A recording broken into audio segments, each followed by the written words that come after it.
Hello everyone, hope you're well. I may sound a little bit croaky and off today because I've got a bit of a summer cold coming on. It's not too bad, I feel fine. I'm just a bit like, I don't know, I might sniff a bit. I'm trying really hard not to because it affects obviously the quality of the talking and that. But if I do, please forgive me. I mentioned in the comments of the last video that I discovered what the weird background noise was that kept hampering the ends of my videos. It turns out that my neighbours have a garden jacuzzi type thing that they like to stick on around the same time that I start recording, so I'm guessing they've probably put their kid to bed and they want to chill out, so I feel a bit guilty for loudly trying to figure out what it was the past few videos, thinking I thought it was one of my neighbours just deciding to, I don't know, hoover the garden or something mad. Wasn't really sure what they were up to, but who knew jacuzzis were so loud? That's mad. Anyway, on topic. Things are going all right. Still this week, it's been cool. Ollie went into year 2 today, which is a teacher who he gets on with really, really well. She seemed to be really, really prepared for them. He got a certificate for great, I think it was great sitting and listening on the carpet, and a certificate for great effort. And he seemed happy enough with it. We took it all in his stride and I was trying to really reinforce the praise on it. But he seemed really happy with himself, so that was cool. Emily's been awarded a place on a special sports event thing that's happening tomorrow. They did running and challenges and all sorts of stuff over the past few weeks on Sports Day to try and see which 3 girls and 3 boys would be sent to do this day. And Emily was surprised to find she'd been picked for tomorrow. She has absolutely no idea what sport she's doing. She has absolutely no idea what it is, how it gets there, how it all works. All she knows is she's back by lunch, so she only needs to bring a snack.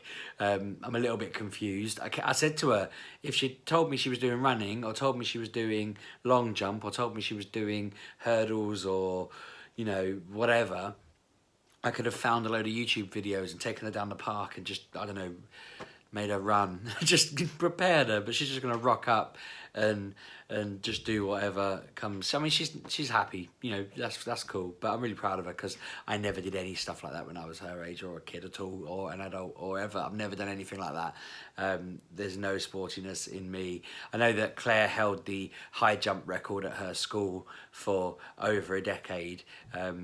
She never, well, she I think she said she went there as a late teenager for some event and her name was still on something in there to say she held the record, but she hasn't been back since. We went there on an open day when Emily was like 3 or 4 to see what the school was like, and I said to her, we should go check it out, we should go see if your name's still there, but we didn't, and we assumed that record's probably gone in the past 25 years. It's probably been broken, but yeah, I'm guessing she gets that from Claire.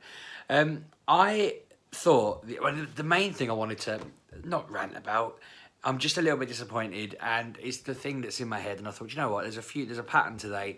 I've had a day of companies just annoying me with their bad practices or their silly, like, I don't know, one I know is intentional, one I'm not sure if they intentionally done it, and the other one is a more lame, geeky moan, but they've given excuses and who knows. So the first one, I'm not going into too much detail because it's work related, but it's not anyone that we work with on a partnery level. It's just a service that I am responsible for, that we use at work.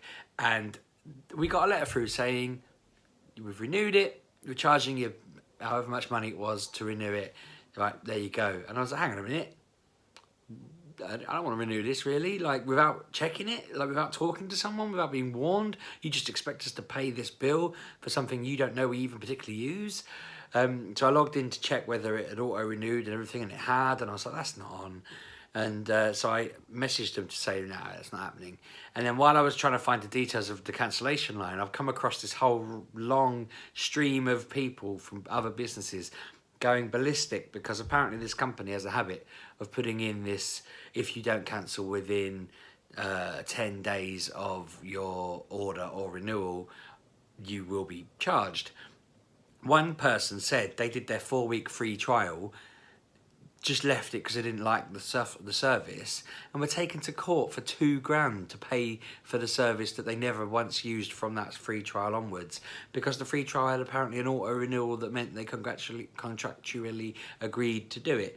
So I was very nervous then, and we were within the 10 days and everything, so I've sent an email to their cancellation line, to their director because he was the one commenting to all the bad reviews, another director because he was on holiday, our account manager supposedly doesn't seem to be there. You know, I must have sent about 6-7 emails to different people, tried ringing them, no answer, and I'm thinking to myself, we won't pay it, like, we're not stupid, and even if they try to take us to court, you know, we'd bury them on it because we've done everything excuse me, within within their rules. But it makes me think, how rubbish a company do you have to be? How badly managed do you have to be to think that that's a legitimate way to make money? I only started getting a bit like, because they'd just sent us a bill without even talking to us. If they'd rang and they said, how are you finding it? What are you up to? Let's renew. They'd actually given us an extra user to give someone else a login that we didn't really need. But if they'd rang and said, well, you know, because you're loyal, we'll give you this, I'd have probably been like, cool, you happy to renew? Yeah, cheers, boss, I'll go and renew. The fact that they just vomited out a bill, said, you owe us this money now, you know, you've got X amount of time to pay, sort it out, made me think that's a bit weird. And then the fact I'd seen it has already been done against our will was weird. And the fact that so I spoke to another company and they were like half the price and do more and seem really good. And I was asking them about the features and they said to me, did we get caught out with the automatic stuff and this, that and the other? It turns out they're notorious for it. And I just thought, why do companies run these weird business methods that are just going to upset people? It doesn't make sense. Like, I've probably worked for one company in my life where they were a bit odd like that, and I didn't like it, and so I didn't work there much longer.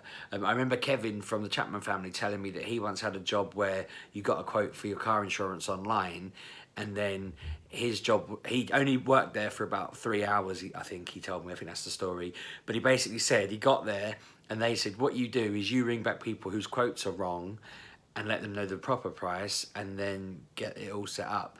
And he was like, that's a bit of an odd one. So, okay, I'm just fixing problems. But what he found was, he was ringing people up and going, yeah, okay, that sports car that you want to insure your 17-year-old son on, I know we told you the price was £300, but it's actually £5,000.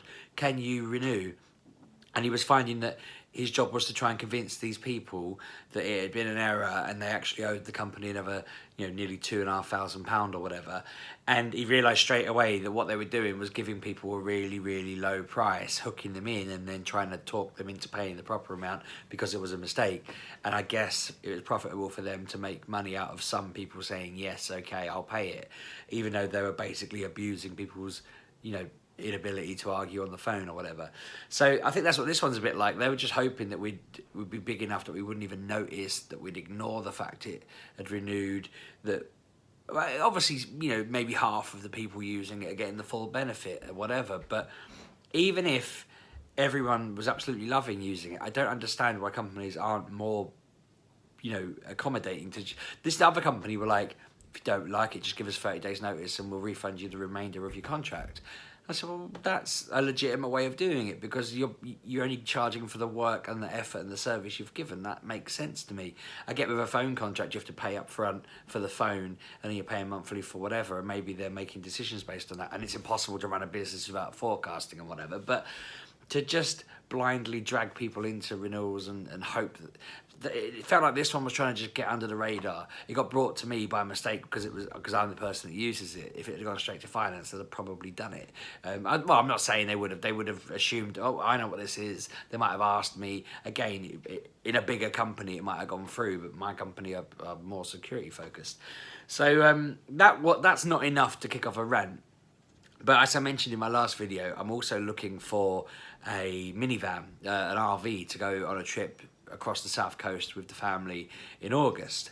And the first thing that rang alarm bells for me was Claire asked a question to this company about whether, because we thought we'd found the perfect van, and then I realised Ben's car seat won't fit in the table gap, so the kids will be sat at a table, but Ben's car seat won't fit it. So we emailed saying, how will that fit? Like, is there a way around this? They emailed back saying, first things they said was, there'll be a seat right at the back you can sit in. And I was like, I'm not sitting Ben at the far end of the RV while we're all up the front driving and sharing our holiday, and he's just in the back going, hello. So I was very against that idea.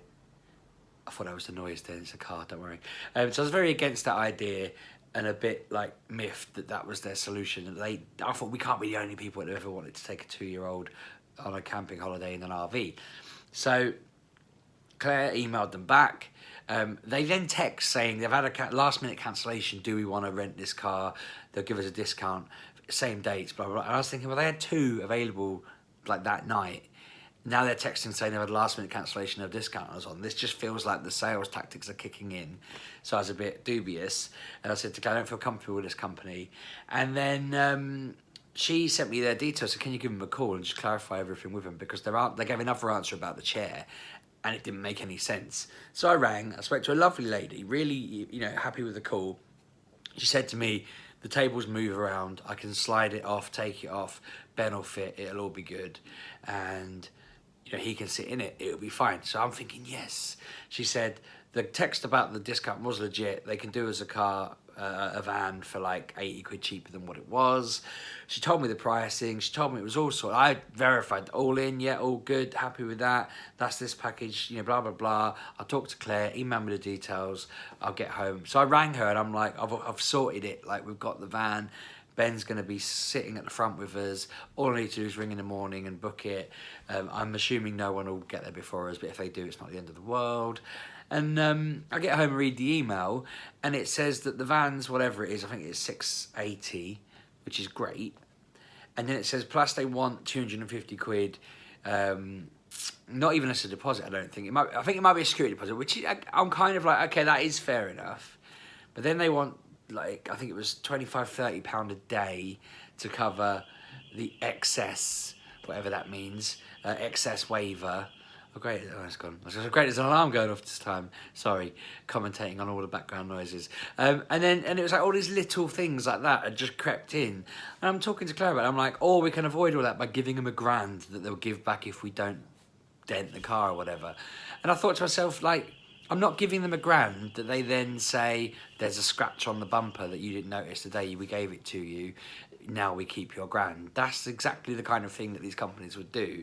They've already got my back up by adding in. It's at least, she told me the 680 or whatever was all in, nothing else to pay. And then the 250, I was like, but that already makes it, 950-ish, like 930-ish, whatever. Essentially, we're looking at like all the funds in. It goes from being 680 to like 1200, and at that point, I'm entering the territory of I could just go somewhere cheap abroad. I could. Well, there's lots of, maybe not, I don't know, but there's lots of other options. I could stay in a hotel for 6 nights somewhere reasonably central, drive there and back or whatever. There's other options available to me. The reason this seemed like a great idea was because it was such a good price. So now I don't know what to think, because I feel like she sounded serious on the phone, and then when she's emailed me, it's completely different from what she said. I think they are doing these sketchy sales tactics, because she also mentioned they had like 500 vans. I'm thinking, well, how have you only got 1 left when you had 2 on your website, and they still do have 2 on the website? They just don't seem to know what they're doing. But obviously I'm not naming names here, so maybe I don't come across as too libelous or anything. I don't think anyone can work out who they are.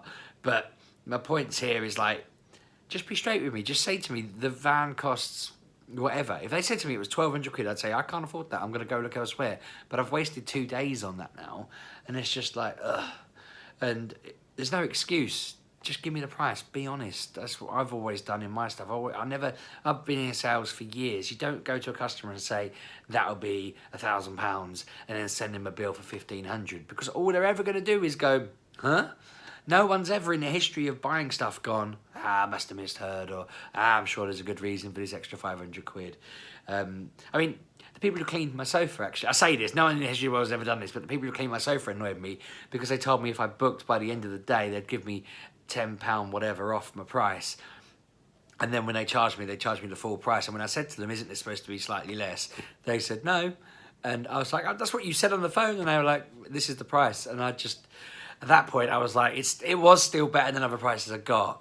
But I was like, why even mention it if that's not the price? They'd sent me the price. It was like, let's say, I think it was 72 and it was supposed to be 80, so it knocked £8 off. But they charged me 80. And I was just like, why say it? Why do it? Why are these companies so shady? If you're a business owner, stop being shady if you are. If you're not, good. It's madness. I don't get it.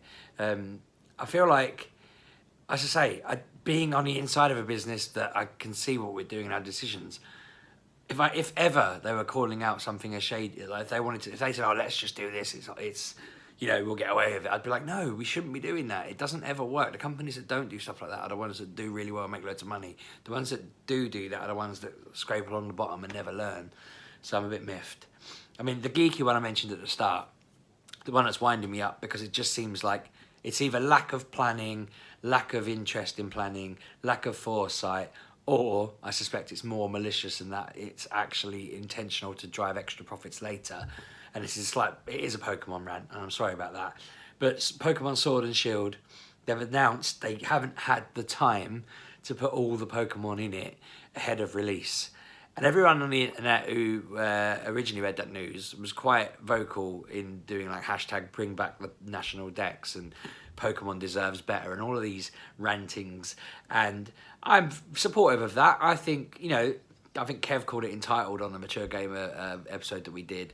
But I think it's fair enough to say I'm not happy. It's not fair enough that some people were like tweeting the guy who runs the Game Freak, having a go at him about it, telling him to bring it back while he was talking to someone about that. He congratulated someone on their wedding and people were responding to that saying bring back the national dex. But what bothers me is they released an update about it saying we've heard your displeasure, we've heard your annoyance, we've seen the hashtags, we understand, this has gone pretty viral, it's actually affecting Nintendo's bottom line, it's actually affecting their reputation and all this stuff, but there's nothing we can do. And it's like, no, there's quite a substantial amount of things you can do, and there's absolutely a ton of stuff you can do. And it's so frustrating listing it all out, because they're just going, there's absolutely nothing we can do, when they could hire more people to make the Pokemon.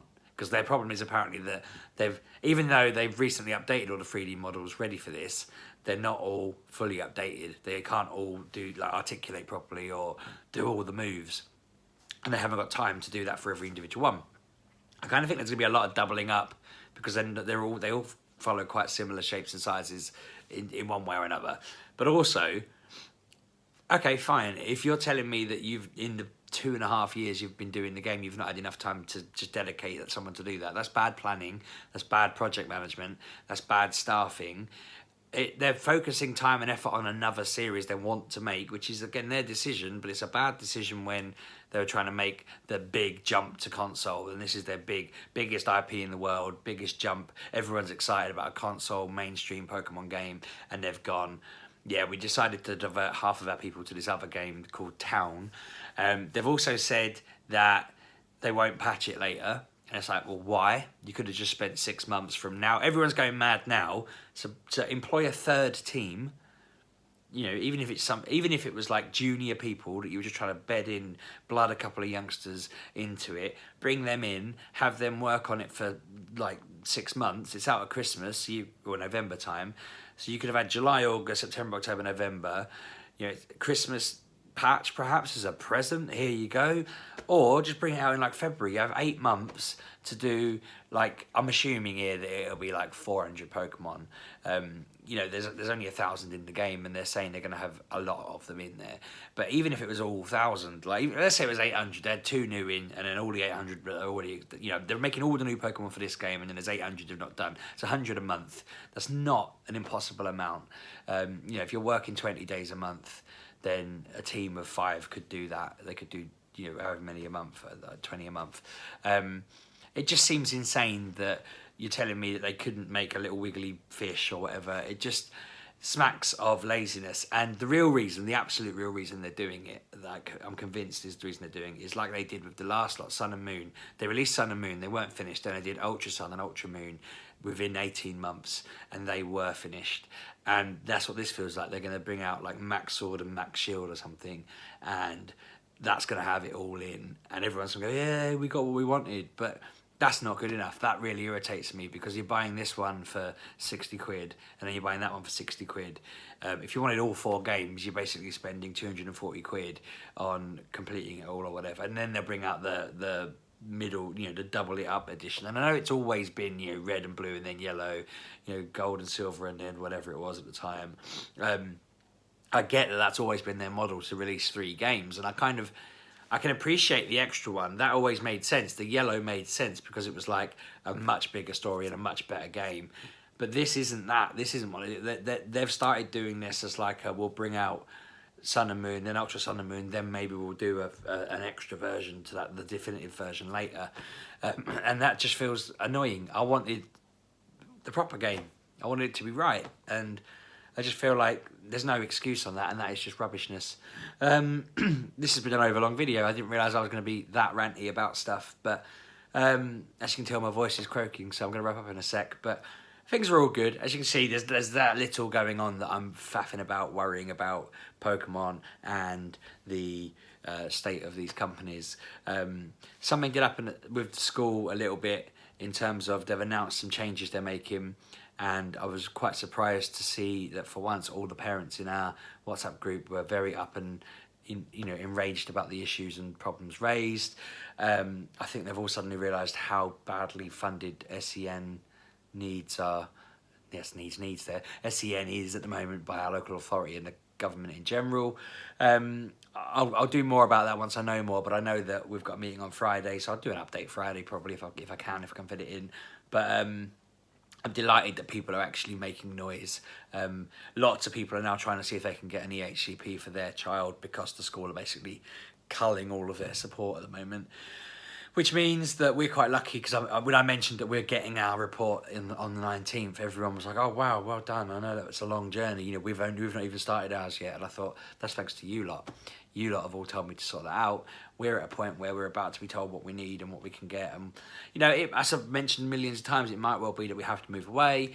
We've accepted that, but these parents are all like, I need to go and sort that, and I haven't even looked at it. I don't know what I'm doing. So I'm suddenly able to help them, again, thanks to you guys, and I'm really grateful for that, so thank you. I do feel like there's some other things afoot, and I'm going to see how they go with school that's outside of us that I'm not happy about. I know some people have complained, and we'll see what happens there, but that could benefit our situation if it all gets made a noise about it. It's not the school's fault, it's again the government's fault, so we'll see what happens. Anyway, I'm going to wrap up. This is getting long. Sorry about that if you don't like long videos, and you're welcome if you do. I'll chat to you on Friday. Thanks for watching. Cheers.